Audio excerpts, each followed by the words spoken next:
Greg, I get a lot of questions on a very daily basis from seasoned real estate investors, from new real estate investors, from folks that are looking at getting into the game. And their big question, the number one question that they have is, Abhi, where should I invest in the country? What's the best way to find out? Where do I invest? That's awesome that they ask you that, because I see so many people who by accident get that wrong.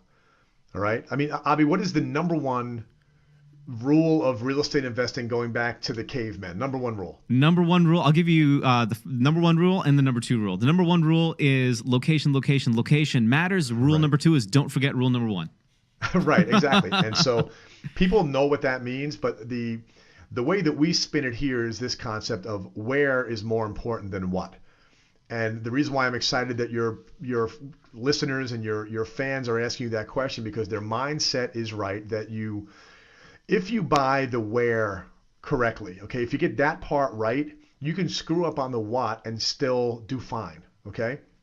A lot of people are bent in a direction of trying to find a steal in real estate investing, right? That's one of the things that it's unfortunate. It's been going on for decades, where people think real estate investing, they think get rich quick, okay? There's a lot of content out there in a lot of places that will try to teach you how to do millions with none of your own money and all that kind of stuff, and that could be a tactic.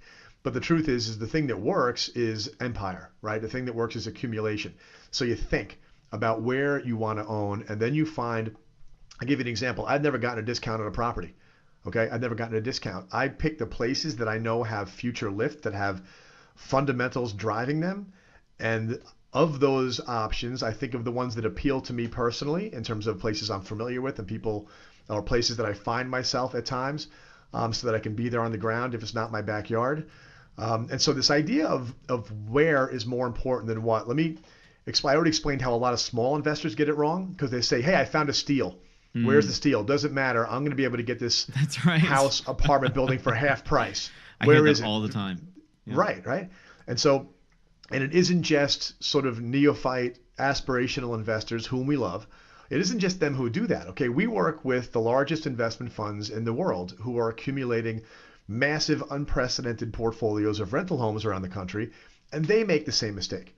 Okay, and they make it for that reason and others. Like, I won't name any names because they'll kill me, but some of the biggest firms out there, one of the first things they did is accumulate properties the cheapest they could, the best deals they could get for the highest yield they could get. So they went into communities where they were going to be able to get on paper what they thought was 9 and 10 and 11% returns just on the rent. So the rent minus the expenses gives them a 9 or 10% return, where America wants to perform at a 5 or a 6 before it depreciates just on the rental income, right?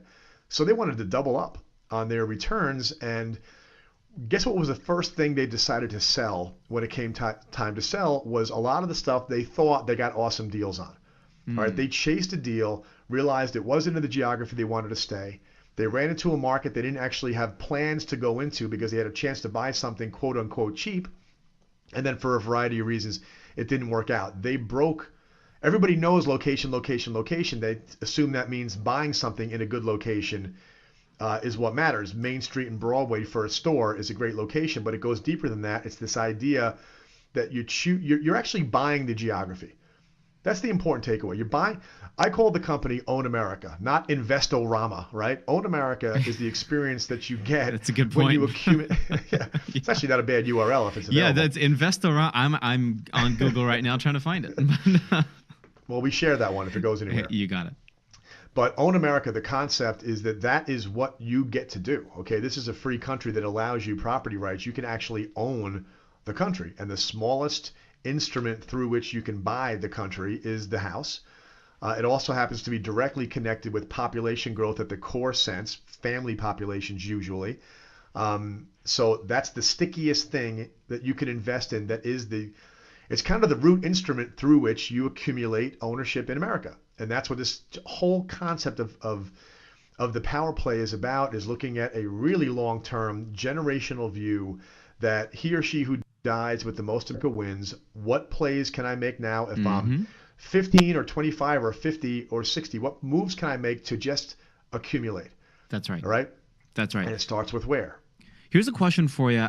I love the question where, right? But what elements of the geography should I be looking at? Are there specific indicators that you look at first above the rest? Can you maybe do a quick little deep dive into that? Yeah, sure. So it's population trends. Okay, so where are people living now? Why are they living there? Are they going to stay?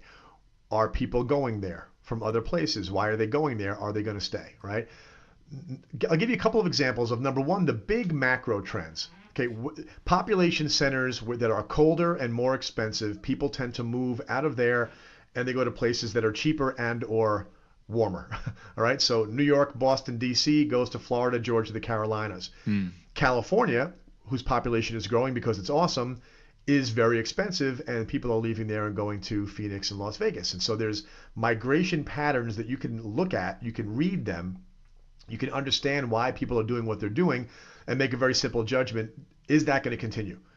All right, it's common sense, it's human nature. It's backed up by data, so you can actually look at these things and see where the people are moving. There's stories you can just research. You can do a Google search for the largest population growth in the country. Where is it happening? Keeping in mind, of course, that the reason why that's so important is that people want to live indoors. If they want to live indoors, they're going to want to own or they're going to want to rent. And so if you own real estate, that's going to give upward pressure on the value of your property from a demand standpoint to sell it someday.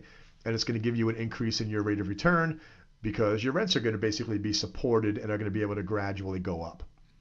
So literally, you can not try to find a deal. You cannot be looking for an under market opportunity. You don't have to, like when you go to the stock market, Abhi, do you say, I want to buy stock in a company. Can I find some stock that I can get real cheap? Well, no, you're getting the stock for what it trades for today. You can get a cheap stock. You can buy a company that's undervalued, but you're not trying to find some sucker who's going to sell you a $100 stock for $80. Right? It's not going to happen, right?